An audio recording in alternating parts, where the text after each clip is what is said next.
I had to make a choice. Quit being this person that was not really getting me healthy, positive results in life, or continue those same patterns. Winners never quit, and quitters never win. Quitters win all the time. Let us show you how on Quit Happens. Hey everyone, Lynn Marie here. Welcome to the next episode of Quit Happens. Today's guest is Steph Sifandos.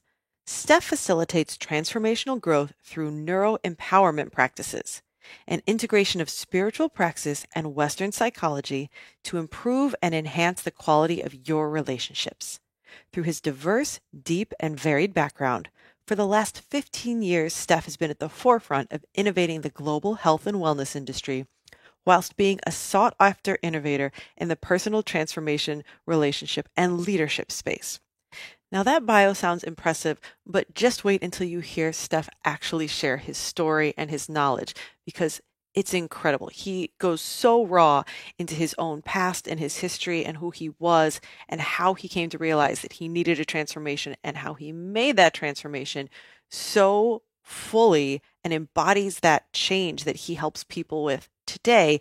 I think you're going to really like this. This is an episode we focus a little more on relationships, and those of you who know me well know that's not necessarily my forte. So I brought Steph on to fill in the gaps where my knowledge is not completely sufficient. So I hope you really enjoy our chat.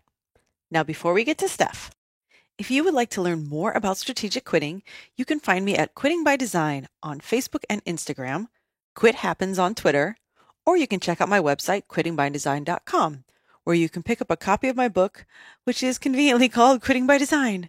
See a theme?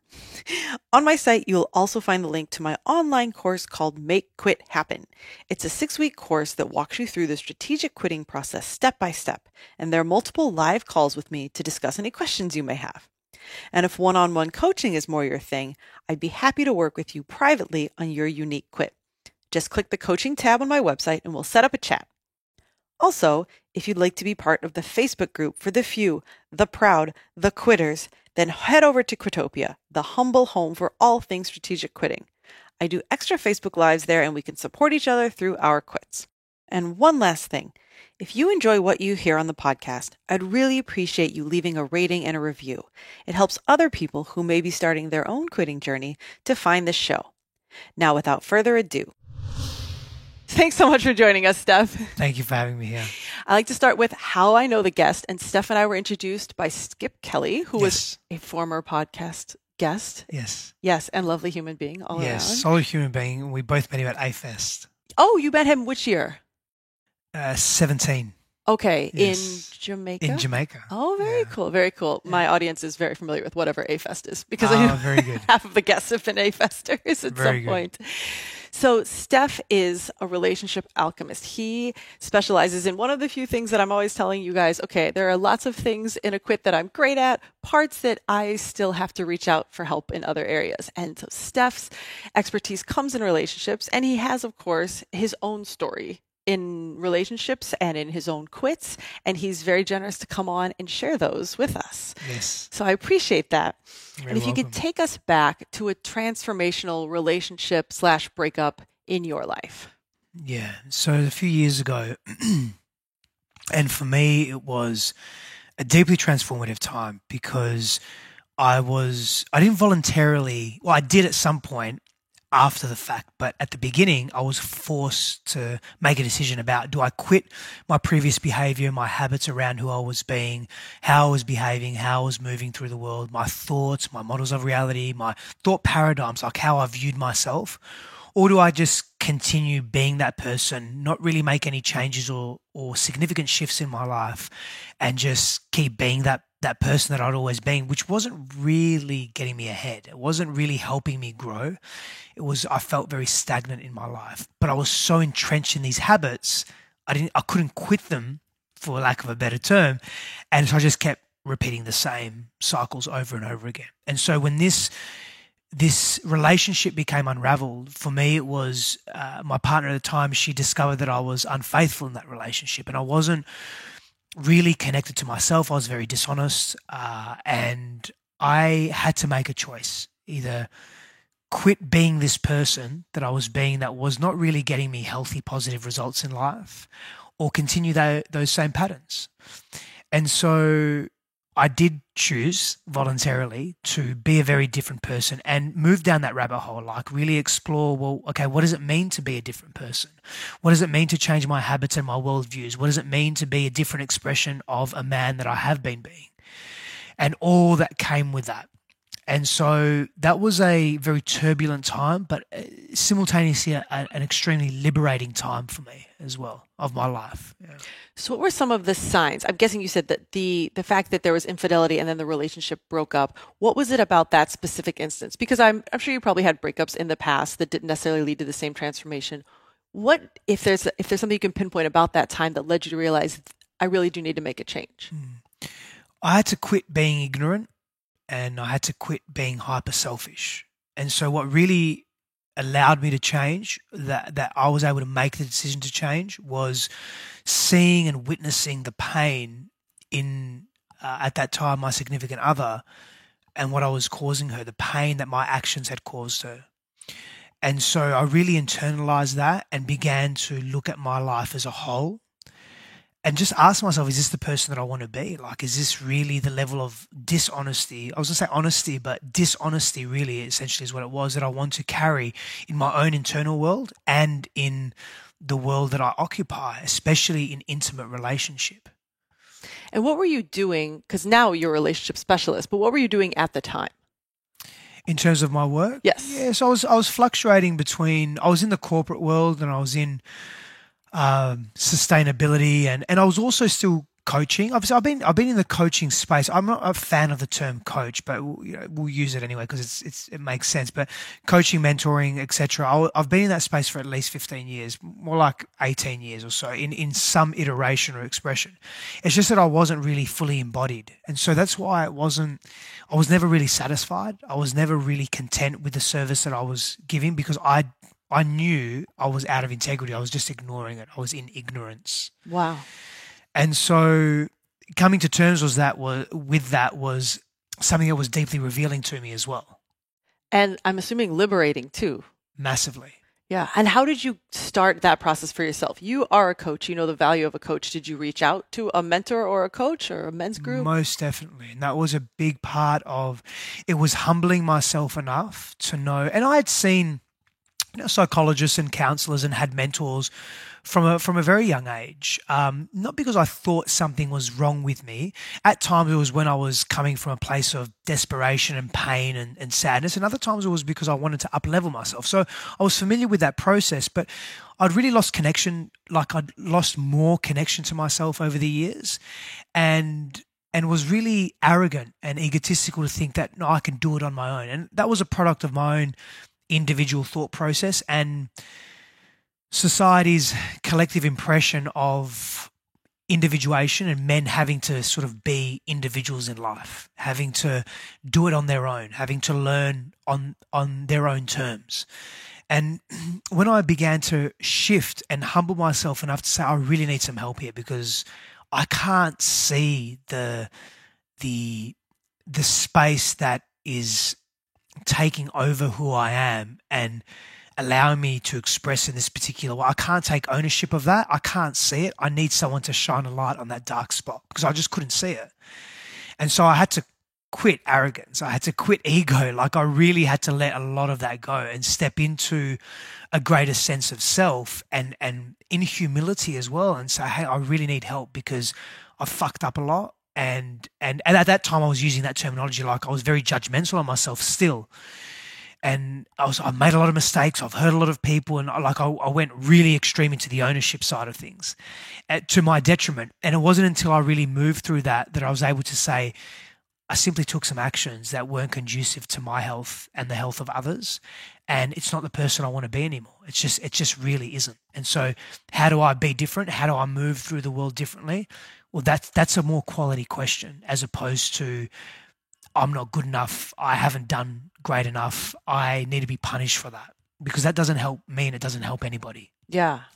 And so shifting from that paradigm of thought, that sort of that victimhood, that harsh judgmentality, into one of greater compassion and empathy was a very new journey for me as well, because I never experienced, I shouldn't say never, I seldom experienced compassion and empathy as a child, especially if I made a mistake, or if I said something that was out of alignment, or I did something that was out of alignment, I was really reprimanded harshly for that. And so that was the only real sense of understanding how to rectify action that I was exposed to, as opposed to, hey, let's be compassionate. Let's be empathetic. Let's understand why you're doing what you're doing. Let's sit down. There's no judgment here. I'm not going to scream at you. I'm not going to scold you.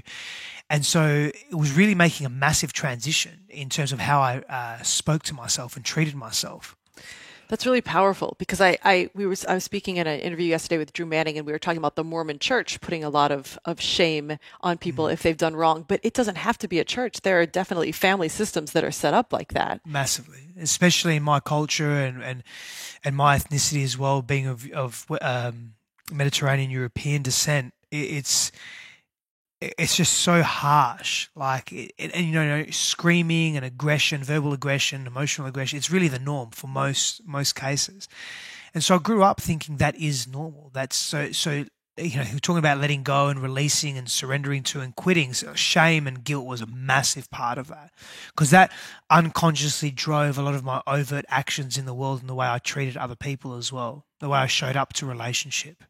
Yeah. Did you find that in this quitting process, where you're quitting, there's like a hierarchy, right? And you're like, okay, this is the overarching thing, is I'm going to quit trying to be selfish. But then as you dialed back, I'm assuming that you found some mindsets in there that you had to quit along the way. Oh, yeah. Yeah, for sure.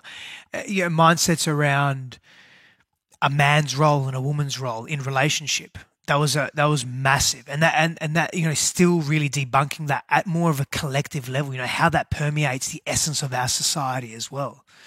And I won't go too deep down the rabbit hole with that conversation, even though that's something that I love speaking to, and it's something that I teach extensively, is that masculine-feminine dynamic, and that paradox, in fact, and finding the harmony in our expressions as human beings. And so finding that balance point. And so that was something that I really had to shift that mindset around that. My mindset around, well, if I'm not this person that I've been, who I've identified myself as a cheat, I've identified myself as someone that is guilty and full of shame, and someone that is unfaithful and not mistrusting and dishonest. And if I'm not those things, then what am I? And because you know that old saying, like, it's better the devil you know. So the familiarity elicits such safety that we can remain in that space, even though it's unhealthy long term. And so coming face to face with not wanting to be that person, or not wanting to express those characteristics in the world, and yet being left with, well, what's actually next? Like, yeah, I can conceptualize, hey, I can be honest, hey, I can be selfless, hey, I can be more aware, hey, I can be more empowered and compassionate, and I can be more transparent. But that's intellectual. Like, to embody that, I've never done that to that extent. So what does that actually mean? Like, it's almost the ego's facing annihilation or death. And so you've got to let go of all of that. I had to let go of that. And so for me, it was making a decision of, I'm all into this transformation. That includes death, that includes ending up in a mental asylum, because your mind goes, like, your brain wanders, your brain stem and your amygdala start to play out the scenarios, like, what's the worst case scenario? Let's prepare for that. And so I prepared for that and accepted that. And of course, it's not where I went, although there were times when my mind was so fractured in the transition that I felt I didn't even feel myself. I didn't know what I was and who I was. Like, I was just so disorientated, emotionally, spiritually, psychologically, relationally, just disorientated. Wow. You said something that was, I think a lot of people resonate with. Intellectually, you need to make all these other things, but the how comes up, right? I think our mutual friend Connor had this video he put on social media yesterday, like, everybody just says love yourself, but how do you do that? And so what tools, if you could share, did you use to start to make those esoteric ideas more like real things that you could accomplish? I didn't so much do anything new. It's how I did what I was doing.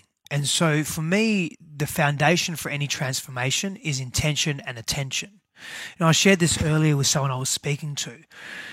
you hear that old adage, that story of two brothers, and they grow up in a very similar or same family, and one becomes a successful entrepreneur and the other one becomes a criminal or a drug addict. Like, what happened? What's the difference?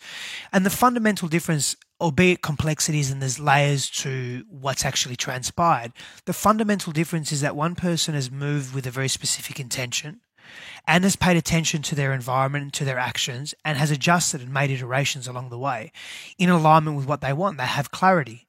And so intention and attention gives us clarity. And so for me, I began to carry more intent with the action that I was taking. I thought to myself, I'm going to spend not so much more time in nature, but I'm going to spend very deliberate time in nature. I'm going to allow nature I'm going to connect more to nature, to the ocean. So I was in, cold water immersion therapy, and I would call it therapy, but it was just me being in the ocean. I was doing that often anyway, but I was doing it with an intention to, what can I actually take from this and what can I give as I'm taking? So spending time with nature is very healing for the organism, because there's a physiological, biological resonance there that our bodies have with nature that places us in harmony. And so what I found was that when I was in this more harmonious state of being, I was more open in my mind and in my heart, in my emotional being. Heart being a metaphor for our emotional being. And therefore I was able to be more creative with my problem solving. I was able to be more creative with how I addressed pain points and issues, as opposed to feeling stuck and thinking, oh my Lord, there's only one vantage point, there's only one perspective here, I can't shift this. And so nature really helped with that. I seek help, like outside of myself, like mentors, spiritual guides, psychologists, counselors, healers. People that had been where I had been in different ways, had traversed the fear, the transition, the pain, and had come out the other end. And so I sought those people and I spent time with those people. I also began to change the way, but before I changed the way I spoke to myself and communicated with my own self, because then I would just project that onto others, that harshness, I began to observe. So I simply observed, how am I speaking to myself? How am I communicating with myself? How am I feeling about my actions that I take? And I was taking note of that. Like, I was literally noting my thoughts and observing any sequences or observing any so the words eluded me. Similarities or coincidences in my thought patterns. So I was looking for, where am I doing the same thing and can I change that? Is it serving me? And so I began that process of observation. That was very important as well. Allocating alone time. All too often, especially men, we isolate ourselves and we busy ourselves in our external world and we isolate ourselves in our internal world, thinking and feeling that we've got no one that we can lean on. And so instead of doing that unconsciously, I was consciously spending time on my own, being with my thoughts. And I was having some very intense thoughts, like some very negative thoughts, deep remorse, sadness, pain and fear that was arising, and just being with that, like not judging that, not saying, I'm not allowed to feel that, I better suppress that more, so then I would be driven to behave in an unconscious way again. And so spending time on my own, a great deal of time on my own, and allowing, like giving permission to myself to express in any way. If I had to go and hit boxing bags for 2 hours, so that's what I did. If I had to go for a 2-hour run, then that's what I did. If I had to sit on the floor in my lounge room and cry and splutter and scream and hit a pillow and whatever I needed to do, if I needed to write, if I needed to read, I just allowed myself a great deal, which is something that I hadn't done in the past. Like, I was very stoic in the past in an unhealthy way, in an extreme way. Whereas, like, if I'm not behaving in a specific way within this parameter of rigidity, then I'm not worthy. And so I softened a lot more without compromising my own inner strength as well. And at the same time, allowing myself to express and not viewing it as weakness. And that was some massive shifts for me as well. I think that's a big thing, especially for men, is to find the soft, but not mistake it for weak. And I've heard from a lot of male guests that men's work has helped them kind of work through that. And at this point in time, when you're going through and you've got mentors and you've got assistants, were there friendships that you had to quit because they weren't necessarily in line with this new person that you were learning about. Yes. Yeah, that was very hard because, and I'll tell you the link and the connection there. So, for me, I grew up, as I said, largely in a quite a violent and an abusive home, and so it was a very strict home as well for the large part. And so I cultivated friendships in my neighborhood at the age of sort of 11, 12, and they were like it's like an escapism. And so we formed very deep bonds. And these friendships like took into my adulthood. And so, friendships for like 10, 15, 20 years. And so there was a very deep connection in terms of like these friends, like we've shared so much, we've experienced so much together, we've been through such varied life experiences, we've bonded, we've been intimate with each other at a deep platonic level, like there's so much love there. And yet our values weren't aligned when I started really unpacking me and unlayering who I was. And so having to make that decision, I was losing another safety net. Like my friends were a massive safety net, so, a particular group. Yeah.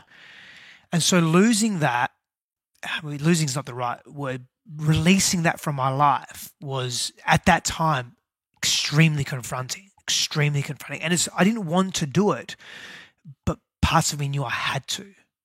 Yeah, absolutely. Because at least in my experience, I find that I feel a completely different way when I'm around friends that are out of alignment with what I'm doing. And that starts more negative self-talk than almost anything. Is I feel like when I'm out in surroundings that are just completely out of line with my values or what is important to me right then. And is that part of what you were feeling, like that it's hard for me to move on and continue down this road if I have people who are still kind of in this old mindset and they might not, trigger is not the word, but they kind of like spurn a feeling when you're around them. Yes. Very accurate in how you've said that. And essentially I would continue to be out of integrity. And so I wanted to be in integrity. I wanted my inner world, my thoughts, my emotions, my beliefs, my models of reality to match my outer world, my expressions, my behaviors, my interactions, my actions themselves. And so that meant looking at every area of my life and really giving up, letting go, quitting so much of the older self. At this point, did you pause your relationship life? So you thought, okay, let's take a pause. I want to go into my next relationship as this new person. That's exactly what I did. I was blessed enough as well that my partner at that time, and she didn't, very thankfully for me, and I'm very grateful for this, is she didn't play to her own patterns of, hey, you've done this, I'm out of here. She stayed. So we managed to attempt to reconcile for a few months. And so what that gave me, the gift that gave me was me in real time being able to be different, like to really be different and practice it where there was so much tension and so much difficulty in conversation and so much like shedding of the ego that had to take place and confrontation as well, like because I had to get honest. And so that allowed me, because let's just say she left immediately, it would have been largely conceptual. I wouldn't have had the embodied practice. And I actually made significant changes even in that short period of time, just with her whilst we were attempting to reconcile. And that was a massive gift to my up-leveling of my own consciousness, my own self, my own growth in the world. Yeah. Wow. Hey friends, it's Lynn Marie, and I wanted to let you know about 2 incredible offers I've gotten for Quit Happens listeners.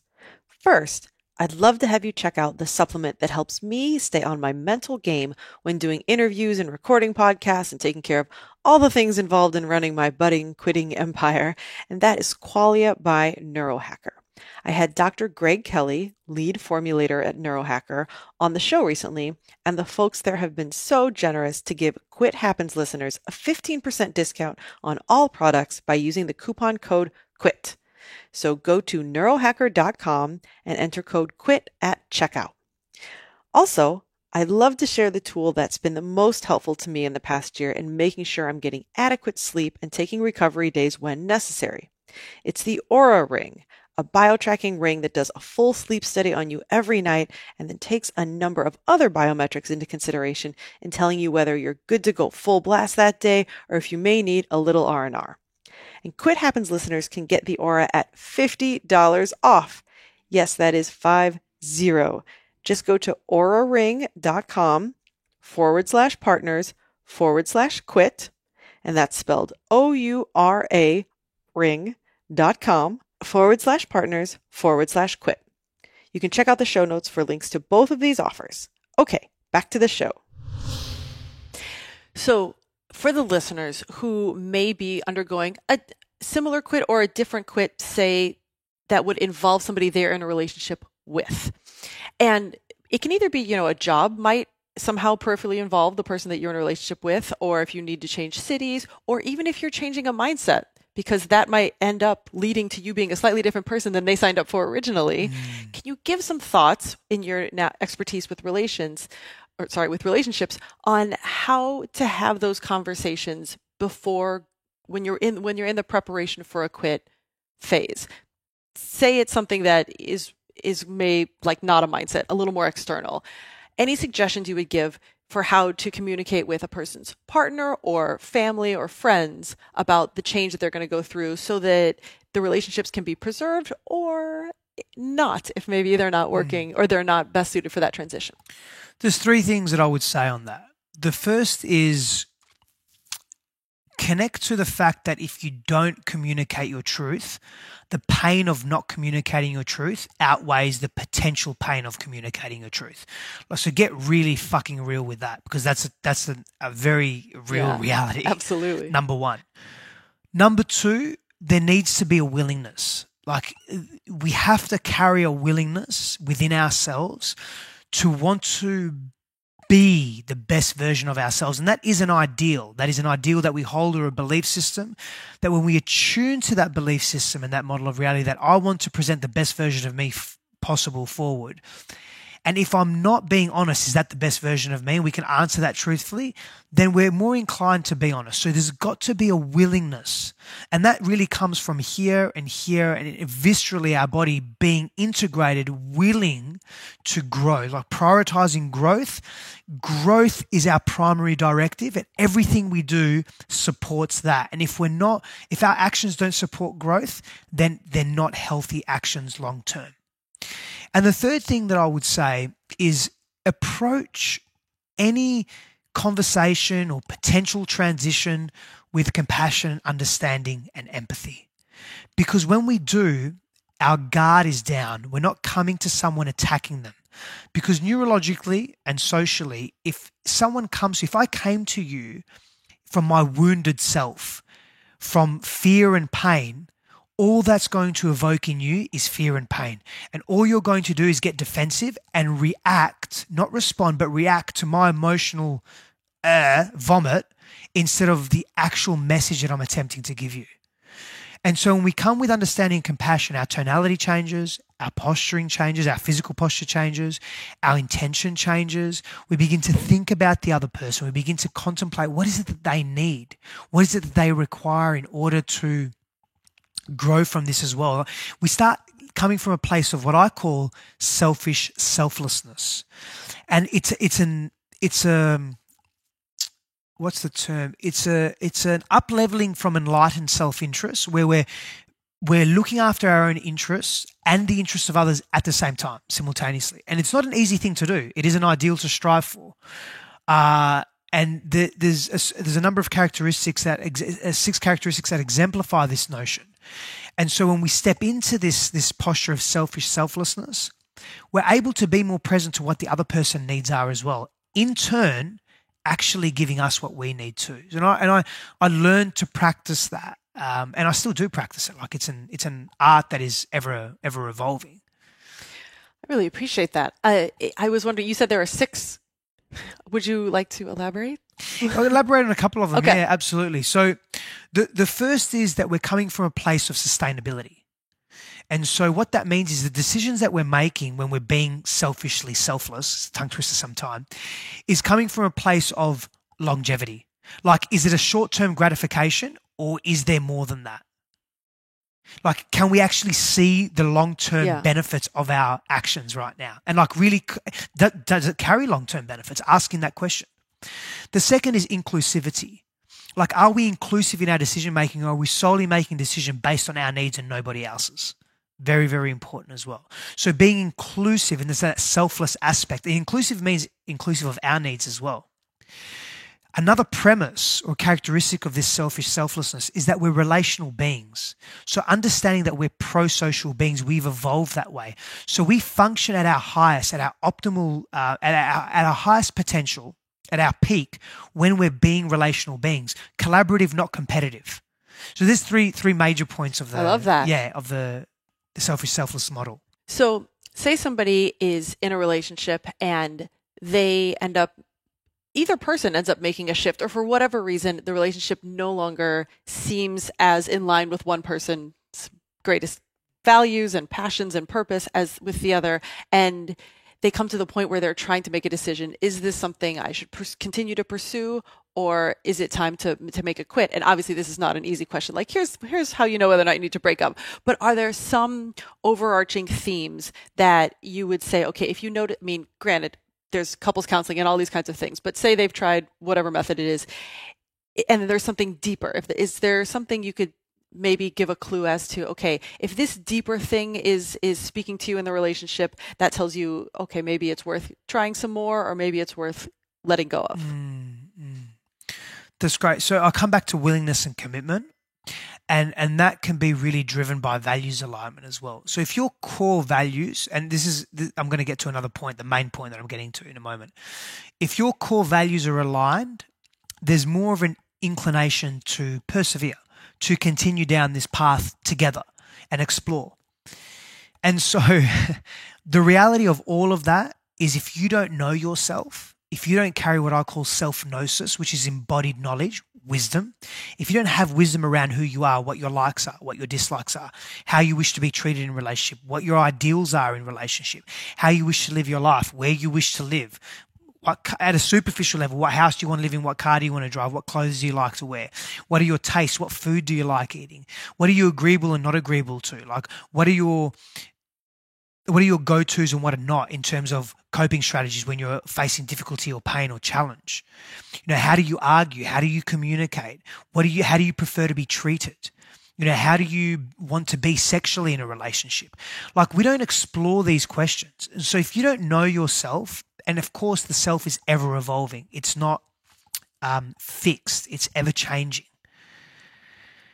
It's impermanent. And so you can't know yourself 100% all the time, but it's about being aware of and willing to explore yourself. So when you come to a relationship, knowing what your core needs are and knowing what you have bandwidth to give and what you wish to receive, and knowing what your pain points in life are, your traumas, your potentially unresolved childhood issues, most of us have them, not everyone, but most of us have them, largely unresolved, some resolved, but even knowing what they have been and what they are, understanding the patterns in your previous relationship. When you come to a relationship with that level of awareness and consciousness, and the other person does, you will both be willing to see beyond the immediate pain of a conflict or a discussion that is, you butting heads.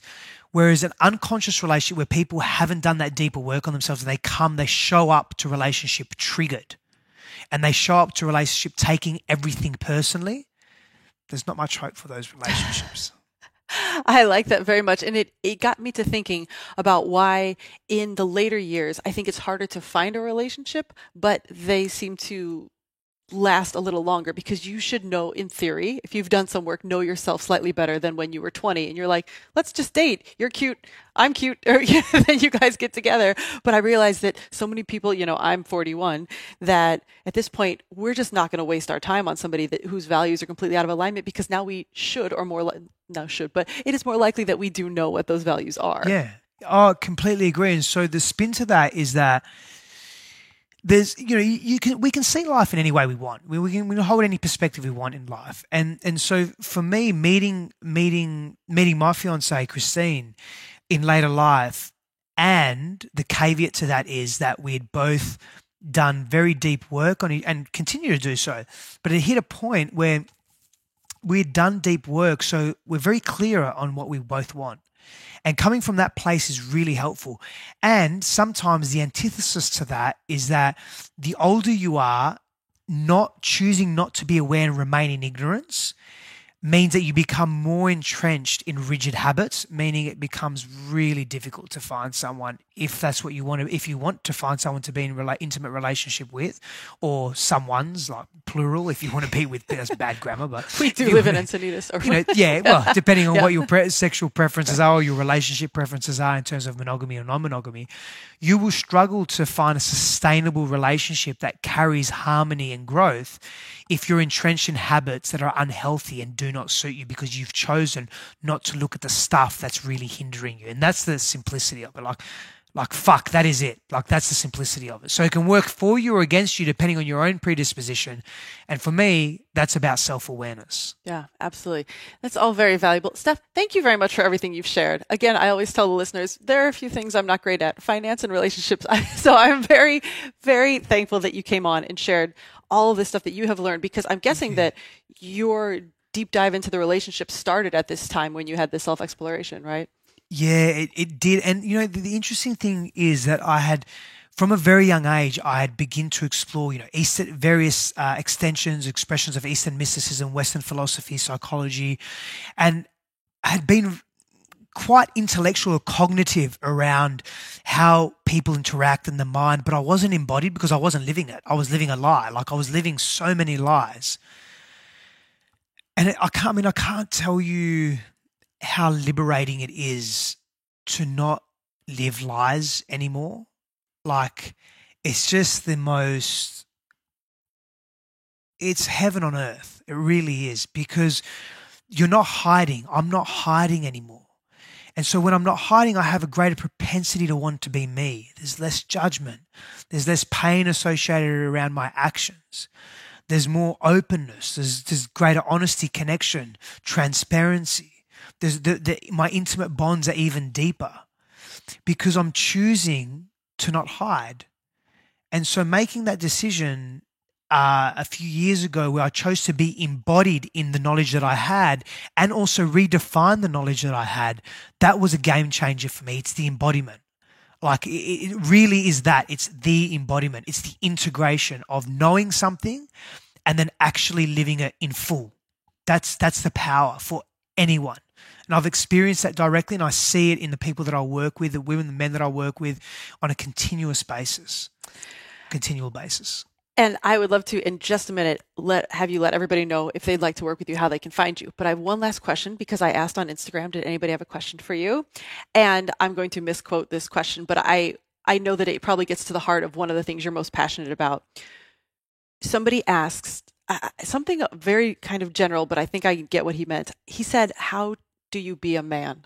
And I think that is a giant question, but I think if we're going to go ahead and go with the quitting theme that I tend to, maybe what he was asking is, in this day and age, if you could just give us a few minutes on maybe quitting what you said your idea of how you were supposed to be a man was when you made the shifts and the transformations into a person who was able to feel and still be strong. Yeah.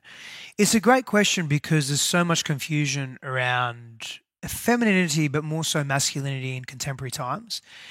Men are changing rapidly. Like the landscape of the cultural expression of man is changing. I mean, we have at least unofficially 70 gender types right now.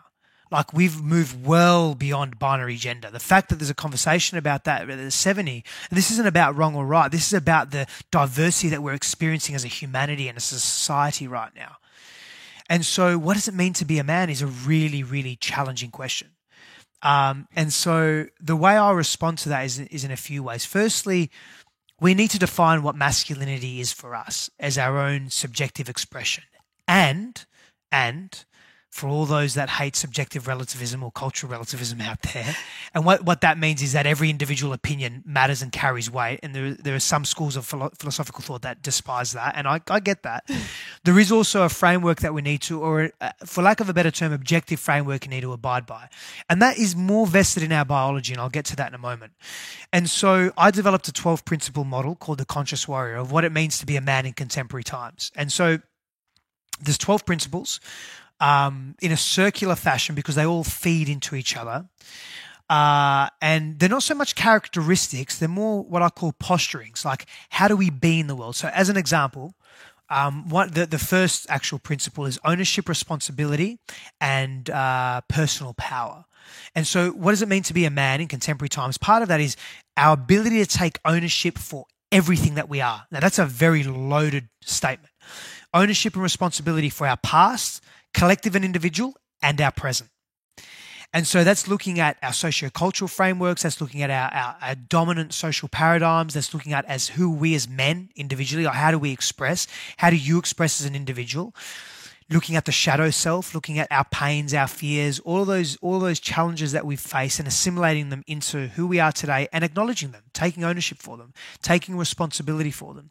This leads to a greater sense of stability and safety. Traditionally, men have been seen to be either very stable and safe or harming. Like, I mean, you don't have to go very far back in history. Even today, it's not. You can look at our political systems. You can look at the warmongering that is occurring. What gender is at the forefront of that? Like, so there's reasons that these are unhealthy expressions of man's biological need to exert strength, exert power. There's other ways to do it. We're changing. The world is changing massively. We don't need to see. There's this argument around biology and that we're born hunters and we're born to be competitive and we're born to take what we want and we've evolved this way and that's the way it is. Yes, but our socio-cultural landscape has changed massively. And so we can take the essence of that and that biology and we can redirect the energy in different ways. And some of the ways that we do it is in competitive sport. Okay, it's one way. Again, it's probably a conversation for another time. It's a rabbit hole. But what does it mean to be a man is first begin to understand why you want to know how to be a man and what does it mean to you. And so some of the characteristics for me personally that I believe are vital to being a man in contemporary times is having clarity and assertiveness. So clear assertiveness in self. This doesn't mean being dominant. This doesn't mean being oppressive or opinionated. This means being clear on who you are and taking action on that clarity. So there's congruency in self. Being what I call vertically vulnerable. So you're confident in yourself and you're able to express your feelings, understanding that men have a limbic system. We have an emotional, regulatory, neurological system that needs to be expressed. There's an integration, a greater intelligence and wisdom that is uptaken into us when we're able to express our emotions in real time with respect to responding to our environment. So carrying emotional intelligence is part of what it means to be a man. Being discerning. In other words, and this comes from clarity and knowing self, carrying self-gnosis, being discerning in the decisions that we make, being honest. For too long collectively, generally speaking, men have been dishonest. We need to flip that paradigm. It's about being honest. Tapping into our compassionate selves, being inclusive in our decision-making in the way that we move in the world. In other words, not excluding others at our benefit, not being hyper-selfish, letting go a lot of the shame, the collective shame and the guilt. Because what's also happening now in certain pockets is that men are being shamed for the past. That's not going to help and it's not going to work. Yes, we still have to take ownership and responsibility for who we've been as a collective and who we are and who we've been as individuals, and to do that in a way that is compassionate so that we can all move forward and uplift and uplevel each other together. Now, this is a very complex conversation and no one has an answer on this. It's a great question that your viewers asked, but no one has an answer on this. So it really is about having an open discussion and choosing what resonates with you. One of the things I will say with men is that we need to be fucking strong. Like, I mean physically strong. Biologically, the way we're structured internally, we are strong men. We are strong human beings. And so if we don't allow ourselves to express that strength, it either gets suppressed and gets redirected in a negative way in society or in relationships or towards ourselves. So simply just being strong as a man, like having integrated strength, like training the body, moving the body, like with intent, that's very important. That's a big part of being a healthy human. It's a big part of being a man. Massive. Ooh. I love all of that. Thank you so much. I'm glad we finally, I know that that's probably your zone of genius is this male female integration exploration. And I'm glad that almost nobody ever answers my Instagram questions. And I was very pleased that somebody I've never spoken with before is ask this one. And I was like, oh yes, that's beautiful, because I know that we've had multiple guests on, and part of their entire quit was quitting expectations of what it was to be a man. Yeah, massively. Same as me, very much. The roles, the traditional conventional roles of men and women. I've had to give up a lot just coming to live here in the US. I was very well connected in Australia. I'd spent most of my life there. I always tell this joke, if there's anything you needed a plumber, you needed a rubber, you needed a couch, you needed a car. I had someone for every, I was just that type of person, really well connected and had great friends. And here, I've had to start up again, and so that's been an eye-opener as well into my own masculinity, because what all of that represented was self-reliance and self-assurance. What it represented was connectivity. What it represented was even a form of power, not in a negative way, but just having the ability to help others and be in contact. And here now, I don't have that nowhere near as much. So I've got to rebuild that. So that immediately affects aspects of my sense of self. And so having to reconcile that and realizing that, hey, I'm still a man. I still carry masculinity within me. It's just, how is that expressed now, and how can I see that and view that, witness it differently? I really appreciate you sharing that, because I think a lot of people go through that when they make a major transformation. Yeah. They're like, who am I now? Yeah. And I don't have any of my close friends here either. Yeah. So I'm rebuilding that tribe as well. That was a massive identity for me. I would have men, close friends and brothers that I would train with and exercise with and move my body with. And we would really train at intensity as well. And it was great. A couple of hours every day, 7 days a week for years, and then no more. Gone. It's where does that sense of self go that I identified with for so long? And so part of being a masculine, being a healthy human being is being agile and being able to also look at the pain that you're experiencing, or that I was experiencing, acknowledge that pain that I was experiencing, and not being a victim in it. And more importantly, asking myself, okay, well, what can it teach me, and what do I need to be now to continue to grow in different ways? Because that's never going to leave me. It's always going to be there. And how can I not fill that void, but how can I be constructive in how I spend my energy and how I divert my energy? And so more healthy questions to ask, but it gives me an opportunity to ask those questions and then act on them. Ooh, thank you for all of that.